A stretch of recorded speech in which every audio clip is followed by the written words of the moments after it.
to MyFlora Fridays. I am really excited to have Lex Pelger on the show today. Lex was actually the first person ever to interview me after, while I was doing my cannabis PhD research. He came to my school and we sat down and had an amazing conversation. And so, when was that? 2018, probably. Yeah, Uh, yeah. so what, 8 years later, I get to sit down and do it back to you. That's great. That's great. It's one of my favorite interviews that I got to do for that show. And Really? it's easy to remember the date too, because it's just when my kid was born and she had her 8th birthday 2 days ago. So yeah, our podcast anniversary is 8 years. Oh my goodness, I feel I so know. like I think that's the gushy aluminum anniversary. inside. So Lex, you are a scientist, a author, a content creator, a scientific communicator. I know you read a ton of scientific literature, which is not the easiest thing to do, especially when you're pulling from different areas of science and then having to break it down and talk about it to the general public who generally can't read that super dense science stuff. So I would love for you to talk about like the things that you do, your background, and what just generally what you're up to, because you do so many things. Oh, yeah, thanks. Yeah, it's well, my background's biochemistry, and that's how I kind of view the universe, which is makes it fun because I started off as a young drug writer in New York and mostly covering psychedelics because of a personal interest. But then, everybody's like, well, you gotta have a book. You know when until you got a book. So where's your book? And I'm like, oh, and here comes the greatest hubris of my entire life. I'll just write my first book on weed. How hard could it be? 1 year, I'll get it done. Bing, bang, Right. boom. I've got a Right. book. And at that point, I barely knew about the endocannabinoid system. I had no idea about how complex and deep down it went. I didn't know even like Jack Herrera's name. I didn't know how long the human history was. And so I start this research trip, and it is 5 years on the road, traveling around mostly the US, somewhat the world, interviewing great people, and then just reading all of the science to finally get my head wrapped around it, and then reading, 100 or 150 regular books to also get the history. And so finally then did I feel like I had enough of an outline of everything that I could start putting pen to paper. And I always wanted it to be a graphic novel so I could explain the endocannabinoid system in an easy way. But the problem is it was so much data. Like, how do you put all of that together in something that's at all interesting? And so on my Mhm. last research trip, I I had been calling anandamide, which is is the first discovered endocannabinoid neurotransmitter, and I've been calling it my great white whale, but I didn't really know what that meant. So I brought along Moby Dick as my one great big fat book to read for that trip. I always take one. And so I left New York, and before I got like halfway across Pennsylvania, I was like, this is one of the best fucking things I've ever read in a lifetime of reading books. And it is so obviously the structure for how I'm going to tell my story.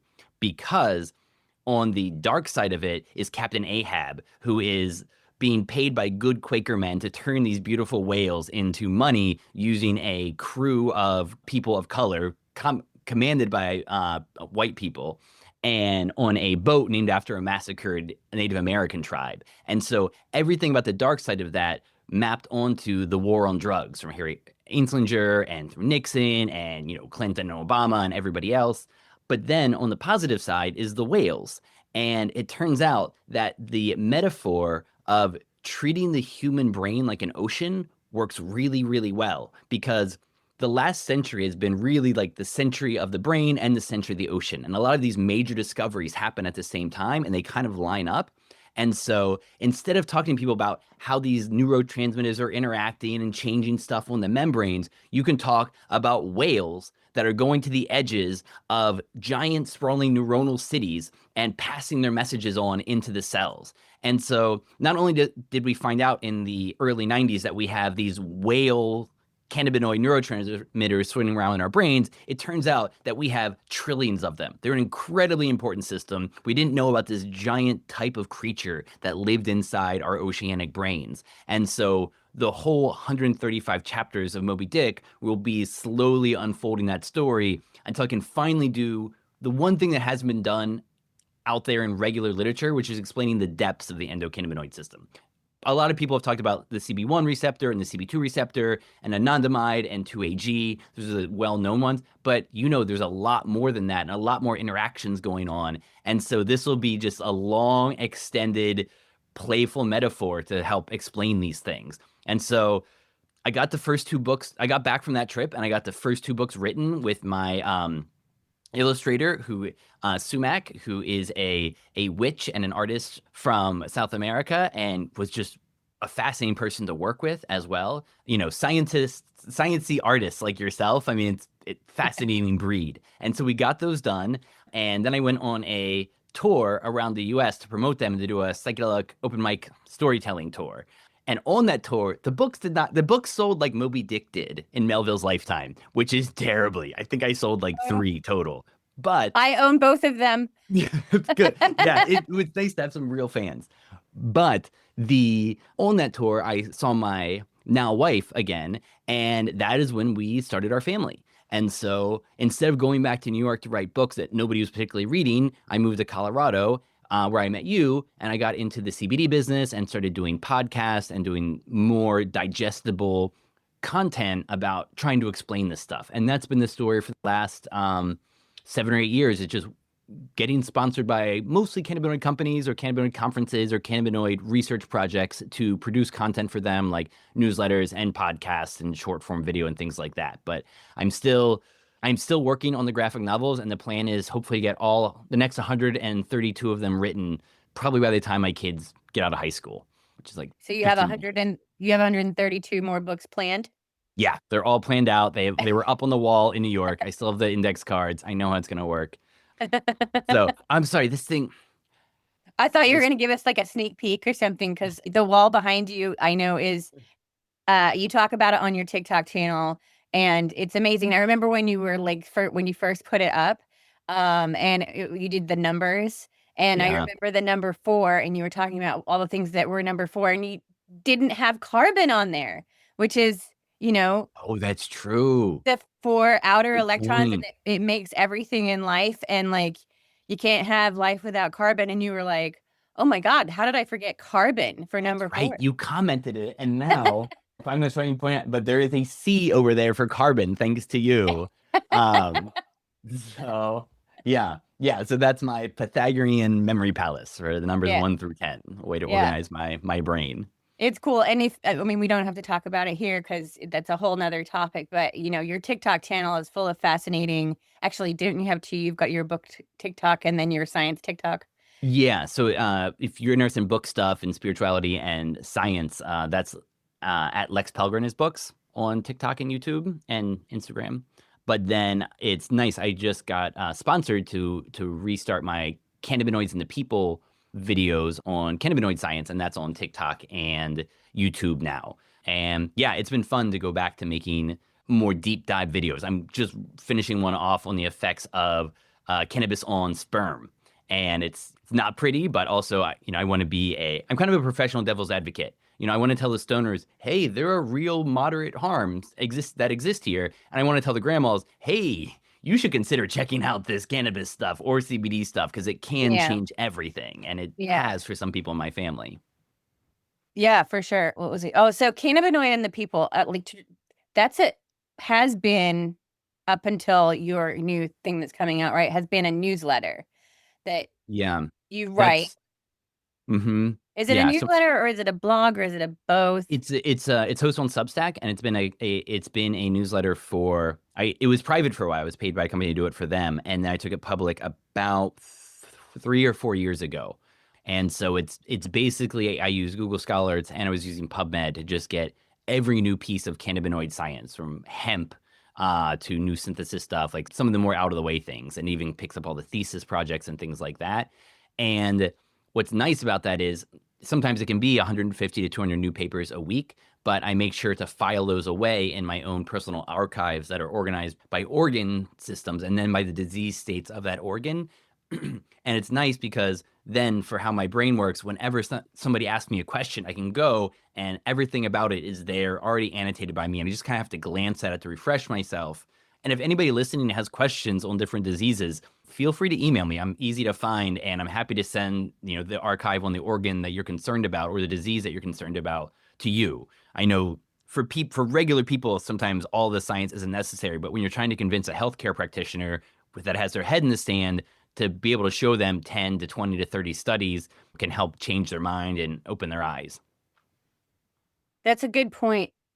And, I was just talking to Dr. Ethan Russo, and it's maybe not even that there's a practitioner that has their head in the sand, although many of them exist. But there are practitioners out there that really want to learn about cannabis science, how it affects people, what are the pros and cons and mechanisms of action. But there's very little deep education out there for the people who, for the practitioners, for the whoever, caregivers, doctors, whatever, to get that education to figure out like how does this work? Like when you're talking about 200 papers coming out uh per week sometimes, like it can get overwhelming. And I personally, like I know there are papers, and I think you and I are kind of like a opposite sides of the fence kind of thing. You're interested in the people side. I am interested in the plant side. So when like a genetics paper Mm-hmm. or crop sciences or obviously the plant genetics population level stuff comes out, that's what I want to read. The new Mm-hmm. like medical stuff, I'm like, I don't want to read that. That's what I cover your field. I make sure to put everything in there, but it's true. Besides the genetics, I find the genetics fascinating, but there's a lot of breeding stuff I put in there. I'm like, oh, that isn't for me. So yeah, so I Um, think we're like same coin, opposite sides. Like yeah, you have a but vested upset. interest in the people, and I don't at Yeah, all. but obsession. That's the thing holding it together. Um, and it's a great point about the healthcare practitioners because I feel bad for anyone who would have to be a healthcare practitioner around cannabis because I wouldn't want to do it or know how to do it very well. Like I know how to give the Right. basics advice to people, but it's so complicated. There's four or Yeah. five major ingestion methods. There's two main cannabinoids that people work with a lot, but then there's half a dozen minor ones that are each helpful. And the only way you can learn about them is by trial and error. And Mhm. so when with doctors under and nurses under the pressures that they have today in the modern medical world, they don't have time to do all of that. It's just Right. really, if you're not completely devoted to cannabinoids specifically, you almost don't have time to do anything but recommend that people try it themselves in a couple different ways. Whenever people come to me asking for advice, I'm like, yeah, I'll recommend somebody who is specifically focused on cannabinoids because they're the ones who are going to have to walk your hands through it, especially because everybody has such different effects to it. It's not Yeah. like, most drugs, even the psychedelics or ketamine or whatever, like you take them and you generally know in what direction you're going to go. But the cannabinoids are so unique that some people are happy, some people are sleepy, some people get angry or detached from themselves. And it might be different on different days or different cultivars that they're taking. And who wants to deal with that if you're a Or doctor? what, like whether you had breakfast or not, or Oh, if you're yeah. on Yeah. any other medications, or if you're hydrated or not, like anything that can change your physiology, can change your reaction to cannabis, even if it's the same thing you took yesterday. When you change variables, it's going to change the outcomes, and I feel like for cannabis, that's particularly pronounced. Mhm. And the specific cannabinoids for me, THC just makes me feel very uncomfortable. I don't like the way it makes me feel at Mm, all. And I have a very low dose tolerance. I don't necessarily say I can't take it. I just have to be very aware of how much THC is in something like a drink, like a beverage that has 10 milligrams in it. That's a mixer for me. That's not a beverage for me because that's got too much THC in it for me, and I will be very messed up and very uncomfortable for an extraordinarily long period of time. mm. For most people, it lasts maybe like 2 or 3 hours. For me, it's like an 8-hour thing that I don't feel, ugh, I Wow. feel yucky. And so, but I like all of the other cannabinoids. This morning, every morning, I have a product that has 50 milligrams of CBD and 25 milligrams of CBG. And I love it. Nice. Um, Nice. And I do have, things that have a small amount of THC, and we know that when we have these things in combination, they tend to work better, whatever better means. But I don't know. I don't know where I was going with that. But yeah, I mean, different effects for different people. And so the medical field, it does become very difficult because normally with medicine, it's one drug, one effect. And Um, you can say, okay, so you took this drug, it worked, or you took this drug and you don't like it. And so you can change it. With cannabis, it's like, here's all of these things that you can take, and then you've got your really variable physiology. And so it's like really hard to say this thing did this thing, right? mhm, mhm. And what you know, I know you get a lot of people asking you questions. I get a lot of people asking me questions. I am not a medical doctor, although the doctor comes in front of my name, and so people assume I'm a doctor. But I feel like there's not that many people that can be like, okay, you have these things. This is what I recommend. It's kind of more like, okay, you have these symptoms, try cannabis, go into the dispensary, ask for two things that are different, right? Two strains that are known to have different effects on different people. What those effects are going to be very personal and subjective. So it's Mm. not the, oh, this one will make you have good sleep and this one will make you focus. It's because everybody's different. So go home, take these two very different things, see how you feel, start a diary, track whether you had breakfast or whether you had a good night's sleep or how did it make you feel and all that stuff. And even outside of cannabis, some medications are like that as well. Like if you're depressed and you go and see your doctor, they might prescribe something. You come back 2 weeks later and you're like, I hate it. I have nightmares. I've gained Mm. 20 pounds. I'm still sad. And so the doctor will say, okay, that one was not for you. And so they'll prescribe something else. And then there's like dosing adjustments. They might add another medication in to like supplement it. And I feel like cannabis is also like that. Yeah, I think you're right. And yeah, offering guidance with the amount of options out there, it's just would be really, really difficult.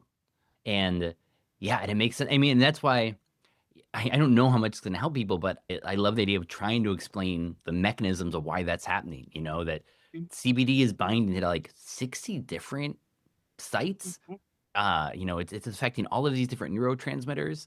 And then THC is binding especially to the CB1 receptors that cause a psychoactive effect. But you have CB1 receptors over almost every part of your brain, and everybody has a different density of them. So it might be explain part of the reasons that people have different, one person's more hungry and one person's more high, and the difference is that happen. But there's a definite, you can look at the biochemistry and it makes sense why this is so difficult. But like you said, mostly people don't want to keep diaries. They want, No. and I'm like that. Like I happen to be hyper fixated on this one thing, but for all of the herbs that could be helping me in this life, I have friends who are hyper fixated on herbs, but like, I don't know. I don't really listen. You have to try all these things and like, I found one plant and so I'm zooming in on that plant. But yeah, it makes it particularly difficult to harness that. And it's why if there's anything I really want, I mean, I really robust state medical cannabis programs. And it's why I like to support Americans for Safe Access is because they try to focus on the laws around that. Because I think one of the big risks is as legalization happens, oftentimes that market takes over and the medical use market just falls away. And all of a sudden, patients can't get good, clean, hopefully untaxed medicine that's reliable and standardized, and instead they just have to buy from the local whatever weed store that happens to have something in and happens to not.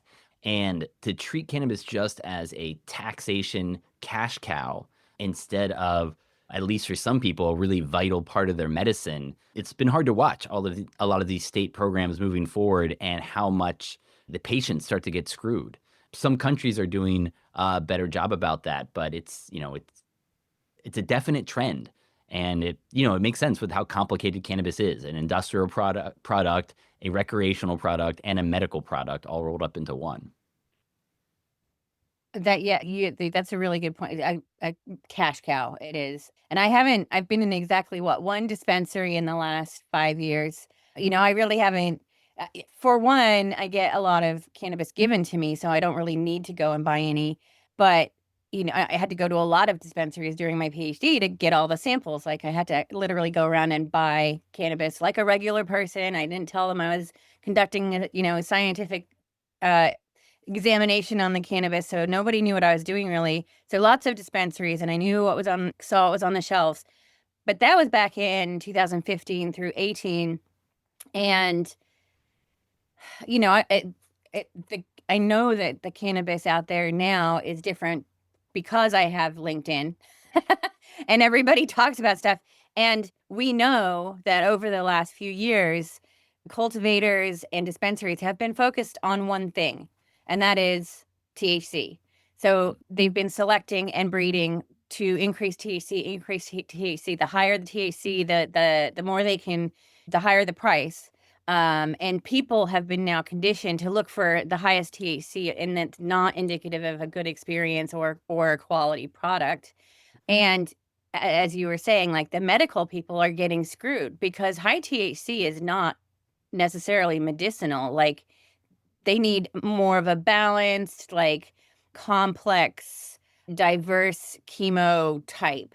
What does Cody call it? Chemo diversity in their products. You know what I mean? And so like there's a ton of people who are like 8 to 12% is like amazing. That's what I'm looking for, and you can't find it. It's not out there anymore. Even if I did go to a dispensary, there's not really anything in there for me. I would have to cut it with, some CBD flower or something, and what's the point then, you know? Yeah, it's a big pain to do stuff like that.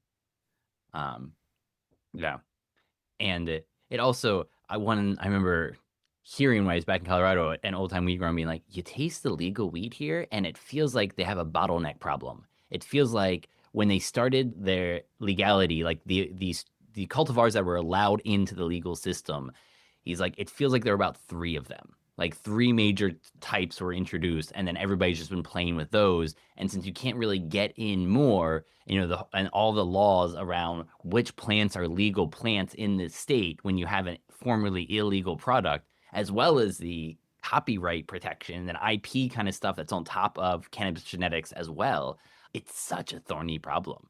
It's going to be the medical patients who get screwed if that problem doesn't get solved in a decent manner. Mhm. And I think that there is awareness. I mean, there's people who are out there who have been I don't wanna say hoarding, but keeping, some of the older, like, vintage strains under their wing and not releasing it into the public because then it's just gonna get hybridized into everything else and kind of get lost in this gray cesspool of genetics that we have right now. It's sort of all Mm, homogenized into, and there's very little diversity, as you were just saying. Um, and I think that there is interest growing in finding and reviving some of these strains that we could get in the 70s, 80s, and 90s. I feel like for a while, like as cannabis got legalized, people kind of looked back at the 70s and they're like, "Oh, look at that shitty weed we used to smoke." And it's like, I don't know if it was shitty weed. I mean, first of all, it was grown under not the greatest conditions, underground basements, in the forest. Every now and then you could come across something that was grown in the Emerald Triangle, but it was expensive and because it wasn't that much of it. But some of that stuff that was grown in the 70s, 80s, and 90s was some of people's favorite flower. And now, people are consuming the latest and greatest, and it's like, I don't like that. It makes me anxious. It's giving me anxiety. I'm getting panic attacks. Like, where's that stuff that used to make me laugh back in high school? It's like it disappeared because people wanted candy cake, like fruity stuff, and that's what we ended up with was everything is runts and wedding cake, right? yeah, yeah, it's true. And I've been feeling that nostalgia. I wasn't sure if I do this, but I often end up grabbing books while I do an interview. So Do it. is this on the right book? It is. All right. So I've been reading two books about dealing back in the day. And this one is pretty good. It's called How I Got Your Ounce. And it's an old New York guy who was just an apartment level dealer. And it's a really nice look at the flow of the cannabis business in the 60s and 70s, 80s of a person who's not so big and talking about how these different things like, oh, finally, like Acapulco gold started coming in from Mexico and changed everything. Then like once in a while a Thai stick would come. And then Jamaica opened up via the boats. And there's just this like evolution of the illegal marketplace. And then this one is a really well, that was kind of a ghost written book. The writing is fine, but this is a beautifully written book. It's by this guy who just passed, and that's how I learned about him, Jerry Kamstra, and it's called Weed Adventures of a Dope Smuggler. And so he was in the early uh, wave of people from the US who would go down to Mexico and start bringing stuff back in, just as the beat started exploring down there in the 50s. And what he saw in the evolution of the Mexican cannabis scene and how it got, just started moving up levels and how it all shifted. And it's fascinating. It's just the lifetime of my parents. This went from something so incredibly illegal to now it being a big, though very weird business with all these weird import laws. And you almost see some of the same kinds of problems happening. There's some producers who are starting to flood the market, just like used to happen back in the day. Now everybody's like, oh, Canada sells it too cheap, and now it's too cheap for Europe, and the Europeans can compete anymore. But it's all just kind of, and it's fascinating to watch the old become new again. But like you said, a lot of it gets so business oriented that a good cannabis experience just doesn't cut the numbers, unfortunately. And it's why I hope for kind of a renaissance of people finding those old land races and introducing new strains. And I know the Budweiser of cannabis will kind of emerge, and that's fine because that's also people's taste. But I think we're getting more and more due for a higher level cultivar scene where you can really enjoy it and have something like the old New York City Viper dens where it's like laid back smoking lounges with really good top level product that you can sample and things like that. So that's what I dream of, at least. Yeah, totally. And yeah, because the producers, they want yields, they want high yields, and they want high THC. But who said that a pound of cannabis it has to cost the same? Like people will pay for quality. You can if it's really good cannabis, you don't need a lot of it. You don't need to buy a pound or a quarter. Like, if it's really good cannabis, you only need a little bit, and it can last for a long time because it is quality. I was talking with Murphy Murray about wine, and, most wine bottles are the same size, but every now and then you come across a really strong quality wine, a dessert wine or something like that, and it comes in a little bottle, and it's really expensive, but it's like, you would pay for that because you don't drink it all at once. Like that's not what it is. You get one of those little tiny wine glasses and you sip it and enjoy it and savor it. And I know that there are a lot of people out there that would pay for more, either more for the same amount or be fine with a less amount because they realize that is worth it. And I think that the big businesses, the big can big cannabis is really focused on poundage and potency, which is the wrong word, but it's really taken away from focus on quality. Yeah. And you look at the wine industry is really, I think, is prescient because people try to look at beer or liquor, more alcohol in general, or tobacco even. But I think wine is the best comparison to cannabis. And so I'm living here in France, and this is where that idea of terroir comes from. Wines come from a certain region and they are certified to be from that region. And if you are a kilometer outside that region, you don't get to use that name, which can Right. suck for people and change, land value in funny ways. But it does mean where stuff is coming from, and the appellation of that matters in a big way. And I could imagine the craft level of cannabis moving more and more in that direction. And you see people talking about it and the idea kind of getting out there as well. But there has to be it takes a lot of things for that to happen and enough interest too. It So I'd be hasn't come curious into to see how that focus yet. goes. It hasn't been like it's been conceived, but it hasn't been fleshed out or focused in on yet. But I completely agree. Like we shouldn't strains. I mean, we people name things, and it's the way we communicate. So I'm a fan of strain names. I think it makes it much easier to communicate with somebody. I like banana kush. You know what banana kush is? I know what banana, and now we can have a conversation. Whereas if Hmm. it's a, like a set of letters and numbers, like you're not going to be able to commit that to memory, and no one's going to know what you're talking about. So strain names are fine.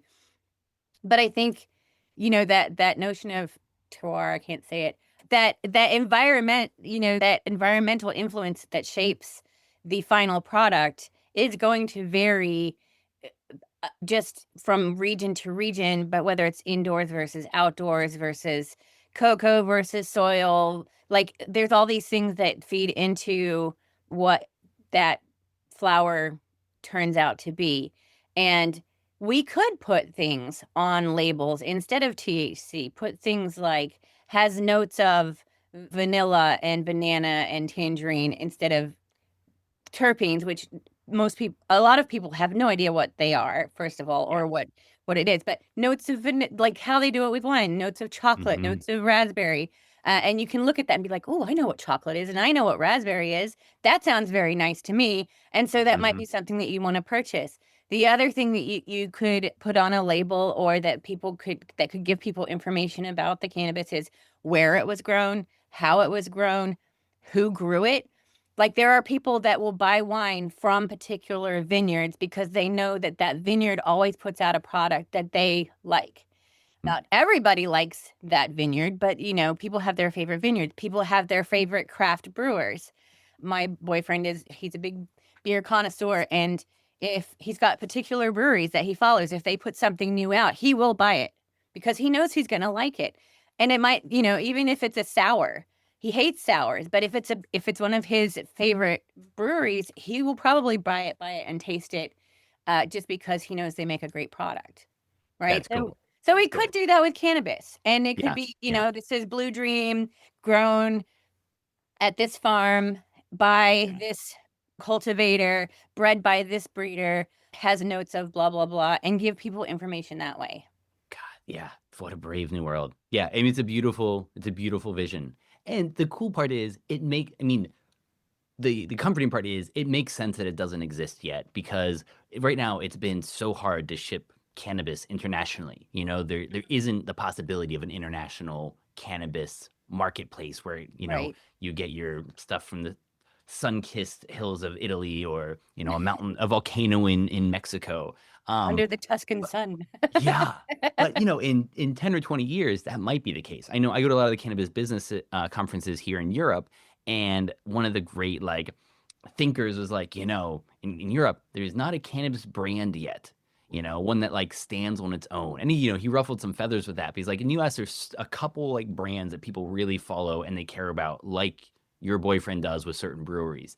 But in Mhm. Europe, it hasn't reached that point yet. But that maturity will come, once there's most of these countries are adult use in 10, maybe by the time my kids graduate high school.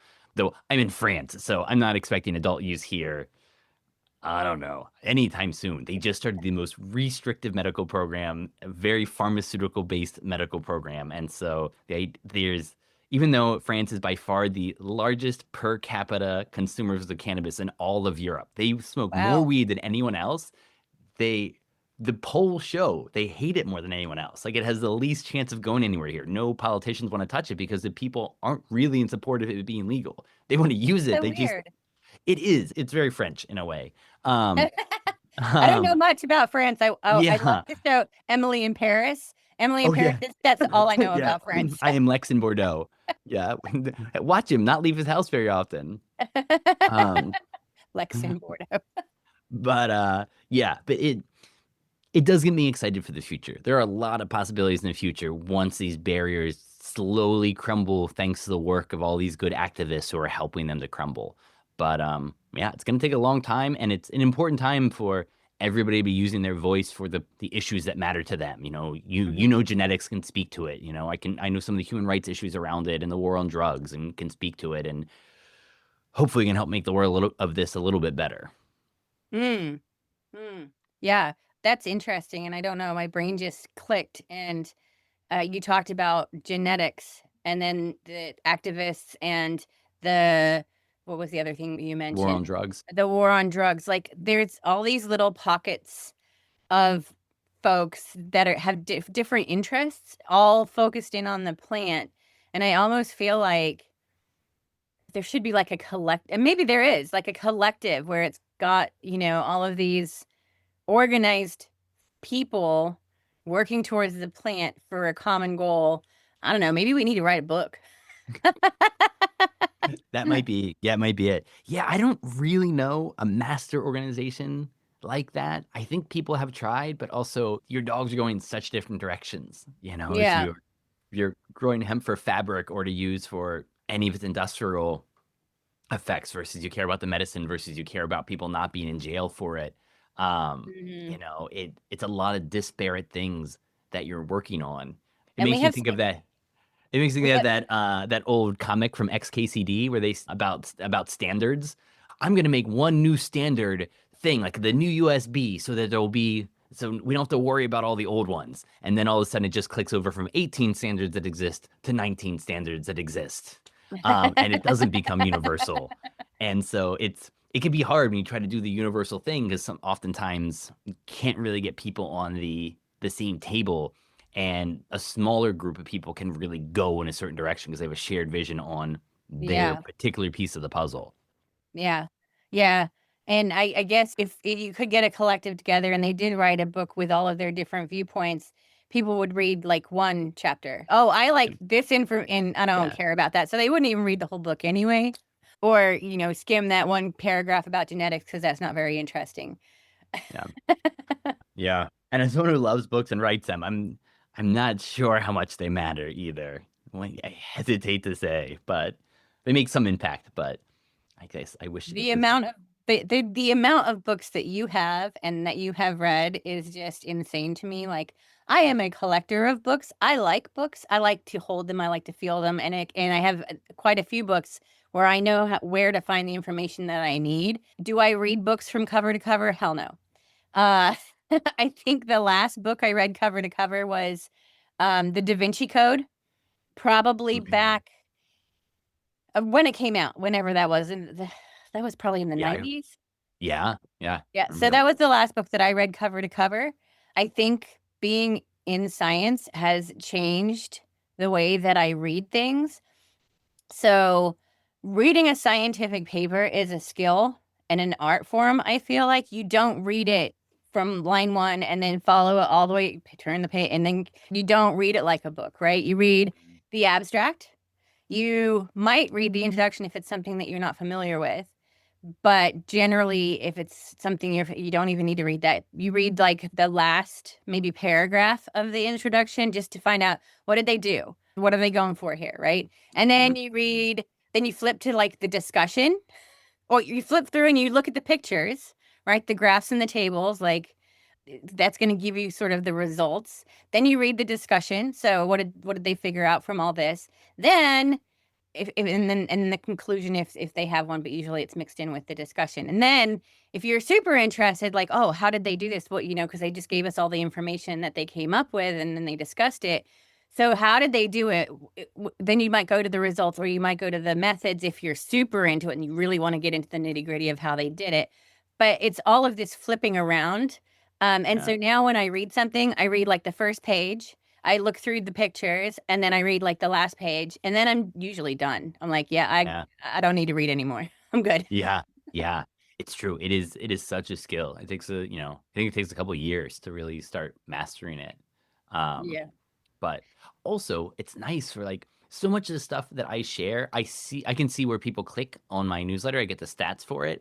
And the nice part is, abstracts, especially these days, they're so well written, especially Mhm. for like medical stuff. When you're talking about clinical cannabinoid data, the nice part is people, listeners out there don't have to be too intimidated by biomedical research papers, especially on cannabinoids, because the abstract is going to be really readable. They'll give you a really basic breakdown. I think almost anybody should be able to understand, as long as it's not like off in the weeds about mechanisms or stuff like that. Mm. But you can get a good general sense of what happened, and it can be for if you're dealing with certain conditions, it can be really helpful because in that abstract alone you can get kind of this is the people it helped, here are some of the the adverse effects that happen, and you get a good general sense of it. And, it's probably more helpful for a medical patient to read 10 abstracts on, say, endometriosis and cannabinoids than it is to read like 2 papers in depth. Just scan it real quick, get the basics of the idea, and you could have a pretty good idea about what's worked for other people. Hmm. Yeah, and if something is really grabbing your attention, then you can do a deeper dive into the paper. And with the rise of AI, it makes it super easy to copy and paste either the abstract or a section of a paper and say, explain this to me. What does this say?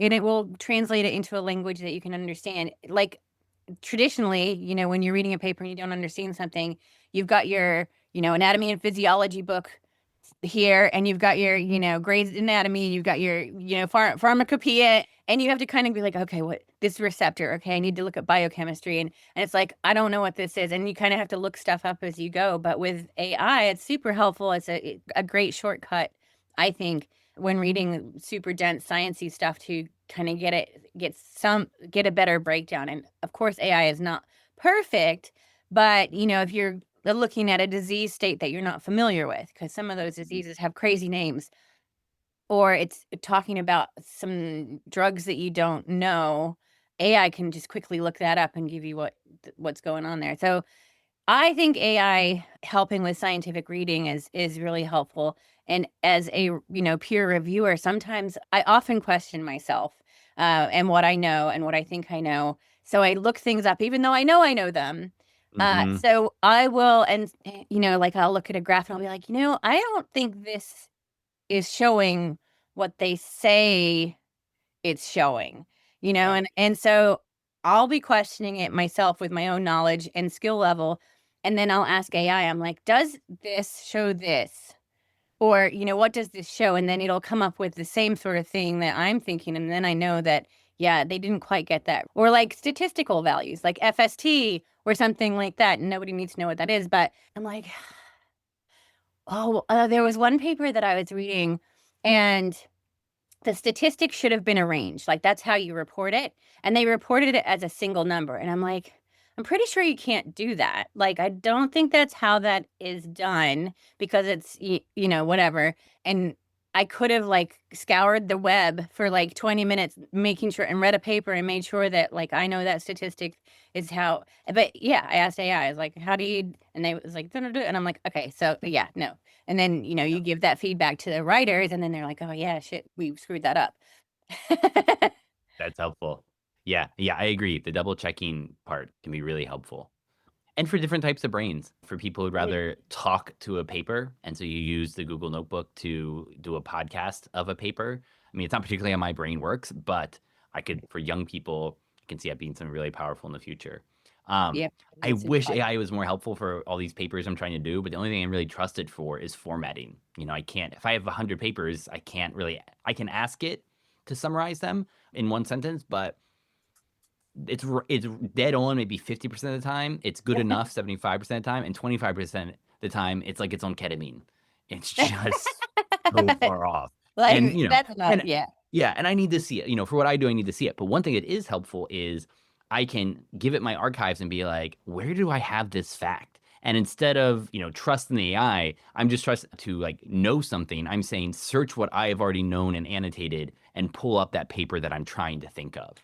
Right. Um, so that's why it's nice to have all my archives in one place. But yeah, I've been looking forward to AI ever since started reading Robert Heinlein novels when I was 14. So like I've been thinking about how this will be integrated into my life. Though it probably won't be like in his one where the AI eventually downloaded herself into a human body, and then they fell in love and started making babies together.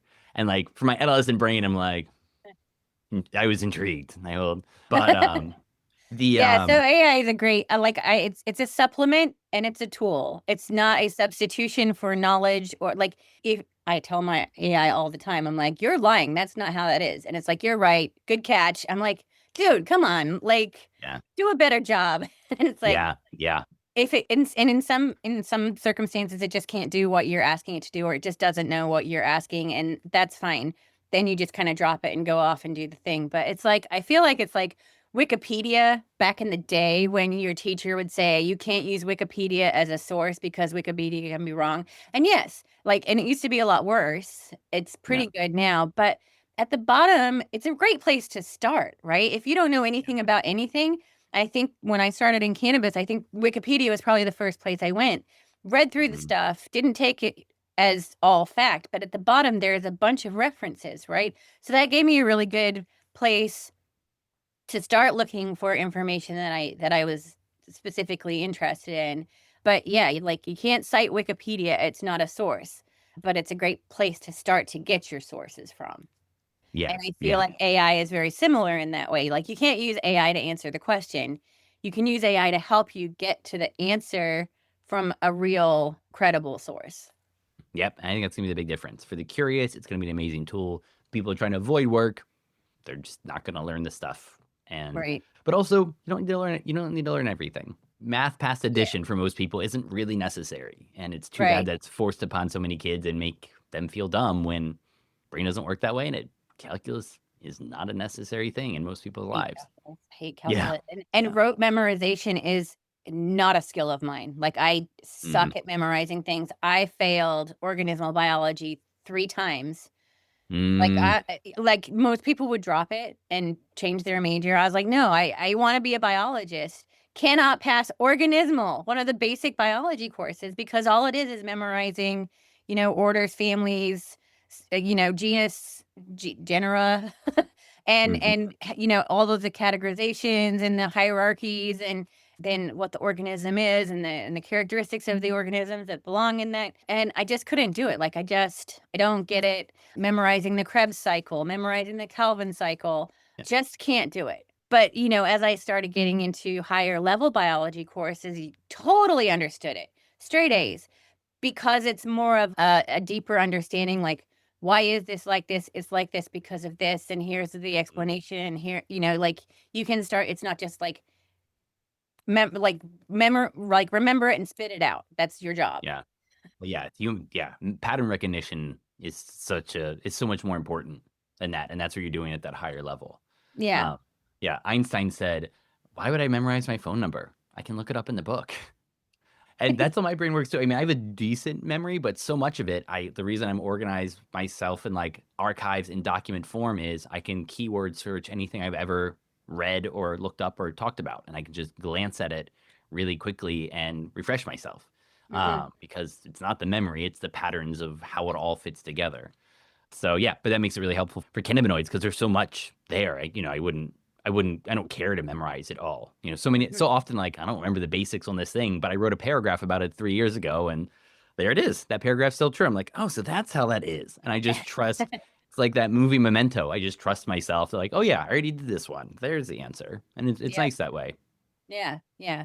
Yeah. I mean, with the whole internet, with the whole world at our fingertips now, the whole world of information, there really isn't a reason to memorize everything. I mean, of course, you need to remember the important stuff that you use on a daily basis, but yeah, memorization is sort of something that doesn't. Yeah, Einstein nailed it. I don't know my boyfriend's phone number. Yeah. I know it starts with 720, I think. I have to look it up. I know my son's phone number. Oh, I that's don't good. I That's what don't know my everyone know. parents' phone number. Okay. I remember my parents' phone number from when I was in high school Isn't that funny? Yeah, it's or when I funny. was a little kid. 215-613 was our phone number in Australia. That's funny. Yeah, so all right, so I guess the last thing that we wanna talk about is the, national cannabis study that you're involved in. Yeah. Yeah, it's a really cool thing that I found out about. There's the Cannabis Health Research Initiative, and it involves Johns Hopkins and Realm of Caring, who does a lot of medical cannabis patient advocacy work. And they're trying to do a national cannabis study where they're going to pay anybody in the US $100 to talk about your cannabis use over the course of a year. And as a science writer who pays attention to this stuff, there have been other things like this in other countries. There's a Project 2021 in the UK, as well as their National Cannabis Registry. There's been other like longitudinal things where you ask people about their cannabis use, and then you start sifting through the data about the medical effects, as well as the negatives and biological parameters and all of that stuff. And it can be really helpful data. There isn't anything else quite like these data sets. And Mhm. so when I got in talks with them about doing a newsletter for them, it was really exciting. And so you can actually go to the Cannabis Health Research Initiative, and if you sign up for the newsletter, now twice a month you'll get a newsletter that's curated by me that is the best of cannabinoid science. Because my newsletter, Cannabinoids and the People on Substack, is probably a little bulky for most people because it's roughly like 750 papers a month across 4 newsletters, and it's more than most people need. And I also cover harm reduction and the war on drugs and other psychoactives. But the really great part about the email for the Cannabis Health Research Initiative is it's probably the best 20 papers that came out in the last 2 weeks. And that's enough that the people are going to be really interested in it, but you can also read it in about 10 minutes. And so that's a nice thing to do for them. And then they recently said they agreed to sponsor a short form video channel. So on TikTok and YouTube at Cannabinoids and the People, I'm starting to do videos there that are more like mini essays. I usually try to keep them under 3 minutes because that's what YouTube likes. But this one on the sperm that I'm working on is going to be 5 minutes at least because there's so much there. But it's been really nice to be making that kind of content again because I really like just answering people's questions. And I've already got a really great list of questions from people. And it gives me a chance to sometimes I don't remember because I haven't done a video on that in a while, or I've never put one together on this subject. And then it makes me go back through all my archives, make sure all the data is centralized, then go through like what's the most interesting, what are the patterns here from the overall data, and then which 6 to 10 papers do I highlight to emphasize those patterns. And Mhm. so it's been really fun to get back into that short form video stuff as well. I'm also doing that for CV Sciences, the big CBD company, but the videos I do for them are a little bit more like one paper at a time kind of Mhm. thing. But yeah, if anybody listening wants to make $100 and help with cannabis research, the National Cannabis Study is a really cool thing to do. And it's just answering some questionnaires every couple months, and at the end of it, you get a $100 gift card. So, can they access if somebody's interested in participating in this study, do you have a link on your website or can I Yeah, at the top of all of my work, the Substack okay. newsletter, Cannabinoids and the People, and the video channels, it's there. But also they can Google National Cannabis Study or Cannabis Health Research Initiative, and those sites are like connected, and so it should be easy for them to find. And so for somebody who wants to participate, they'll get the $100, whatever. And you said they would talk about their cannabis use for a year. How do they report that? Is there like a survey? Do they write it Yeah, in? Do they call up and tell them about it? Like, and then it's just a survey. Luckily, it's it's just a survey. an online questionnaire, 4 times over the course of a year, so you can track changes as well. And it's not a short survey. I think it takes half an hour to an hour to fill it out each time. It's not an amazing rate of pay, but it's also not bad. And there's a good reason to do it. You really are helping to further cannabinoid Yeah. science. With your benefits as well as your harms. They're moderate harms of this plant, and it's good for us to know about them for public health reasons as well. And I feel like there's a lot of people out there that would love to contribute to science, but either don't know how or it's not possible. There's a bunch of citizen science projects, out in the world. Project Budburst is one where iNaturalist, they're apps that you put on your phone and you go and you take pictures of organisms like birds and leaves and flowers and things like that. And data gets collected through the app, like your GPS location, the date, the time, all of that stuff. And that data can then be used to uh, make, what do I want to say? Make, I don't know why my brain's farting. We can kind of gather information about climate change, for example.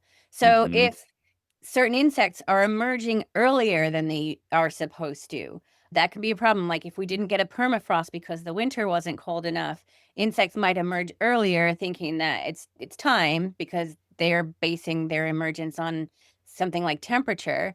The flowers that they would feed on aren't emerging yet because they're going by time of like daylight time. So the insects emerge, there's nothing for them to eat. now we've lost like a whole generation of insects because they weren't able to reproduce. They weren't able to stay alive long enough to reproduce. And so Mhm. things like that. And so I feel like people do want to contribute to science. And so that $100 that they get is just icing on the cake. They get to talk about their cannabis consumption without judgment, without, getting scolded or grounded by their moms or whatever. Yeah, So I think that's really cool.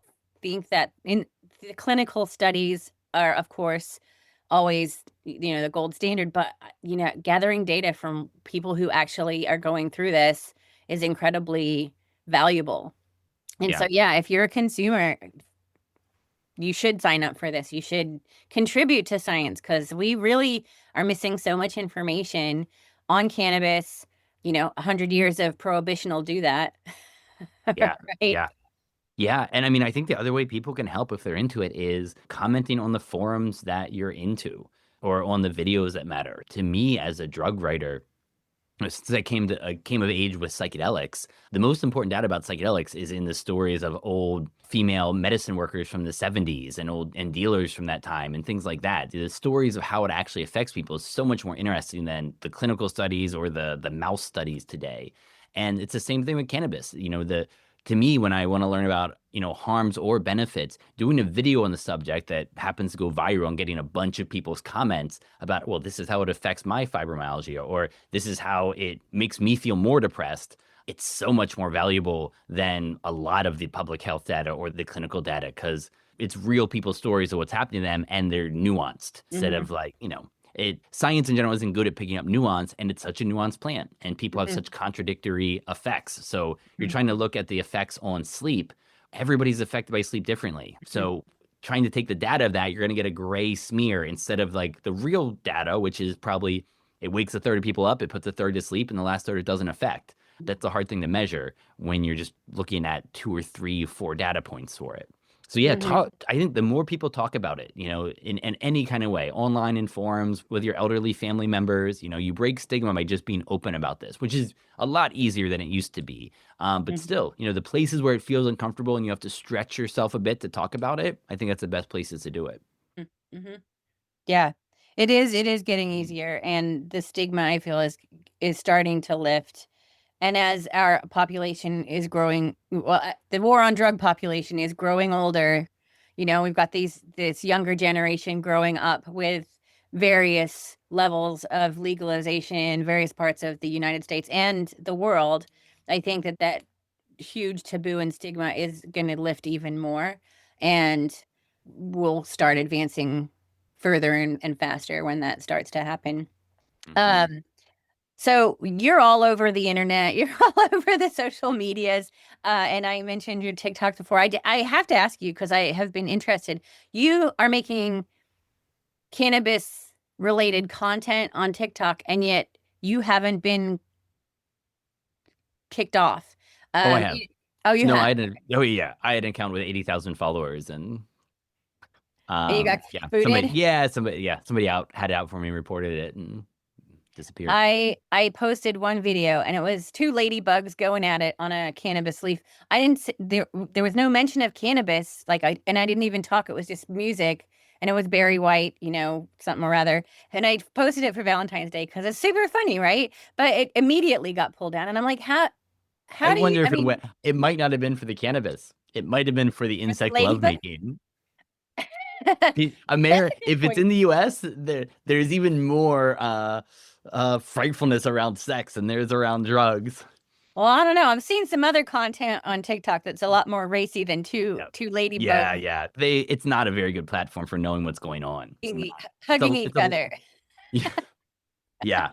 I mean, it's a lousy platform for this, but it's the best platform I have for reaching the kind of people who might want to do a study like this. So I'm going to go with it. And YouTube's a so lot more forgiving. do you They don't just care. avoid using the word cannabis? I No, mean, I I've just heard use it. It probably hurts, but like I'm not going to sit here and say gardening all day or use any of the other buzzwords. broccoli, Like I'm trying to talk farming. about I'm trying to do science here. Like so I got to say CBG and cannabis and I got to use the real words and if it hurts me on the algorithm, so it goes. I just got to They'll just start again. Yeah, like I can't let myself get too obsessed with that. The other one that's really good is LinkedIn. LinkedIn doesn't Oh, seem to LinkedIn is bury good. cannabis content. And I've heard Threads is quite good. I don't Yeah. I'm not going to use I don't use Threads, so I don't want to start posting to a platform I don't actually use, but those seem to be the best ones. You can't use Meta. They're always terrible, so I'm not going to I use them. heard a rumor that LinkedIn or no, Instagram has changed. Like something shifted on Instagram, and people are starting to see more activity and less throttling of their content on Instagram, cannabis related. Okay. Well, that's So good to know. Maybe I'll try to start an account and I'll just put these videos up. My first one will be cannabis and sperm, and we'll see nice. if they can accept that, then accept anything. Two very taboo things. Let's see. Take your lady. I see your ladybug video, and I You're gonna sure you raise are. me. I'm gonna raise you. Yeah. Oh, thank you. That's funny. Yeah, and it's just literally been in the last couple of days, and maybe it's Huh? because of the Schedule 3 Hmm. change that's potentially coming next fall. And so they're kind of like, yeah, whatever, we're going forward with this. So we'll start opening it up. I don't know. Or maybe somebody was just Well, thanks for sniffing it. that. It's worth exploring. I'll give it a try Well, today. and Huh. we can't rule out that person might have been high when they when they thought that it was changing. So anyway, but I is there if you want to one more time tell people where they can find you, Hmm. and the content that you're putting out that might be interesting to people. I know you've already mentioned it, but to wrap up, I just want to kind of make sure everybody Yeah, knows it sounds where to good. find you, Thanks. and then if you have Yeah. any The questions for me, also. Okay, cool. Yeah, so the main thing I do is my Substack newsletter, Cannabinoids and the People. That's easy to find. And then I'm now putting out content on TikTok and YouTube under Cannabinoids and the People. And the and if you wanted to read my and the National Cannabis Study and the Cannabis Health Research Initiative are where you do the studies. And you can sign up for the newsletter that I curate for them. And then if you're interested in graphic novels about cannabis based on Moby Dick, which is a niche, they are on lexpelger.com, and you can read the first like bunch of pages for free, and they're not expensive. And all proceeds from those book sales actually go to Americans for Safe Access because they're a good medical cannabis advocacy group. And as always, ask me anything. Go on any of these channels, shoot me a message, or you can DM me for disease states, and I can send you back the data. I just want to get this stuff out there in the world. So, feel free to reach out if people have questions.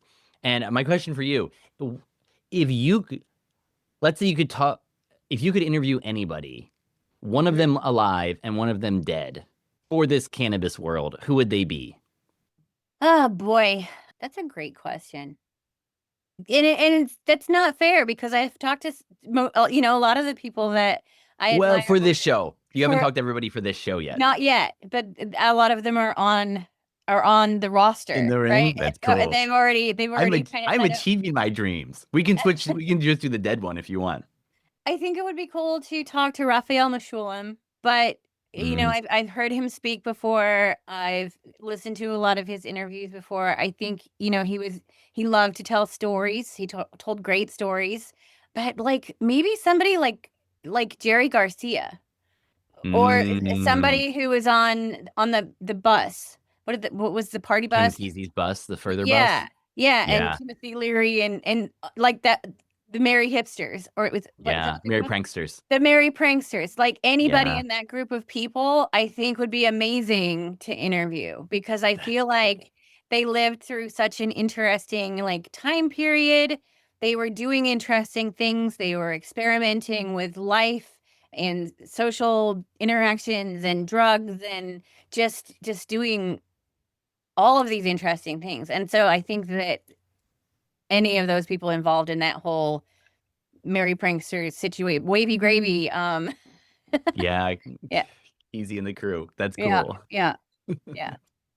Good. Uh, what about you? I mean, is there anybody dead that you would Oh, all of them. All the all of people I it? like are dead.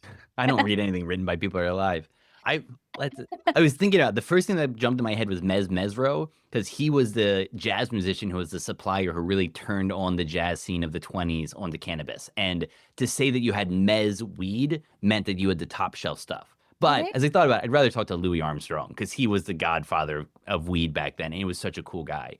But I actually know who it would be because he is the person that's the most dead, but the most interesting. The first couple chapters of the book that are now written but not illustrated are about this guy called Fitzhugh Ludlow, and he was the first great American drug writer. And everything he did about around this was amazing because he was working in a pharmacy as a young man, and there was opium on the shelves and all these drugs, and so he tried all of them because he was someone who tried everything. And then this new cannabis extract came in, just as it was starting to become popular in U.S. pharmacies, and so he tried it and he loved it.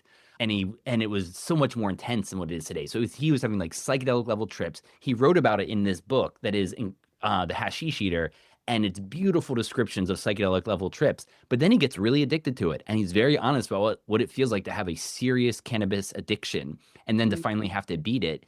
And then the last part of the book is him trying to help with the soldier's disease because of the after this US Civil War was the first great rise of an opioid epidemic because there was injectable morphine for the first time. So like Mhm. everything after Vietnam also happened after the US Civil War. And so he was trying to treat opioid addiction with cannabinoids. And he admitted it was only somewhat successful, just like we see today. It's a useful tool. It's not a blockbuster, drug for it. But that arc of falling in love with cannabis, getting addicted to it, having to quit it, but still using it as a tool and writing about it in this beautiful, like over the top 19th century language, and then unfortunately dying young of TB. I read his book and it was one of those ones where I'm like, I get you, man. That's the kind of people I hope to write for a kid that 2 generations from now, like a couple of kids will read my book and be like, "Oh, I get this guy. I get how his weird brain works, and I would like to have a smoke with him." Mhm. And so more than anyone, Fitzhugh Ludlow, I would say. But Lex, I can hear people in the comments saying, "But cannabis is not addictive. You can't get addicted to cannabis." So Oh my what's God, go the watch my videos.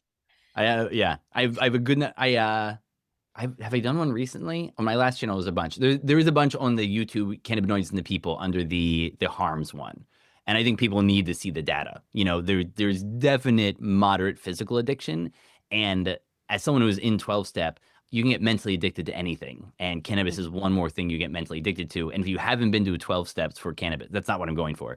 But if you haven't been to 12 steps for cannabis, you don't know at all what you're talking about. There are so many people who will tell you, I have a cannabis addiction. Not, oh, I've heard it happens. People need to go look. And it really drives me crazy when people deny other people's experiences when they say, I have a problem with this. Um, Mhm. and if you want to read a good book on it, Infinite Jest by David Foster Wallace, I know not everybody loves him, but it was one of the best written accounts I've ever seen of what cannabis addiction actually looks like. Did it ruin this young kid's life? No. Was it clearly an addiction that harmed his life? Yeah, and I've been there. I've used it in very negative ways. It has pushed me into suicidality, which is something you see in the data as well. Those harms are there, and you need to be anyone who believes in this plant needs to be honest about the Yeah. moderate public health harms. Yep. Yeah. No, I agree. Because it's not for everybody. It doesn't. Yeah. Not everybody loves it. If there's certain, psychotic mental illness things that are genetic that run in people's families, and if you have a predisposition for that, maybe cannabis is not the best thing for you. So yeah, but it's interesting that cannabis advocates will adamantly say it's not addictive. There's no way that it's going to cause psychosis. CHS is not a real thing. It's the pesticides. Like all of these things, like they're so adamant that cannabis can do no harm. It's never killed anybody. It's impossible to overdose. Like, no, it's not going to kill you if you take too much, but like, it's still not like death is not like the measure of bad or a poor outcome. Like, death is not. Yeah, yeah. Addiction is a thing, and withdrawal from cannabis is a thing. It can be pretty brutal. We both know people who have gone through it, and it's not like alcohol withdrawal or opioid withdrawal where you can literally die from it, but like it's not a pleasant experience and it's really tough for some people and it's so tough sometimes that they just don't even ever fully go through the withdrawal process. It's just easier to just keep consuming. Yeah, absolutely. Yeah. Well, so on that note, Lex, it has been awesome to talk to you It's again. been great to see you. Thank Our you eight so our much. 8 year anniversary. Yeah, yeah, for sure. And so I'll put up some of your links on the show and probably put up the covers of your books so that people know what to look for when they want to purchase your books. Forgot. I didn't even show up, and they're right here. The queer chapter and the elephant chapter. So the There science we of go. Cindy N and the queer story of San Francisco. Nice. Thank you, Lex. And again, it's been an honor and a privilege to have you on the show. Have a good weekend. All And, right, you too. Great. and hopefully it won't be too long before we talk again. Sounds good. All right, All good to right. see you. Bye. Bye.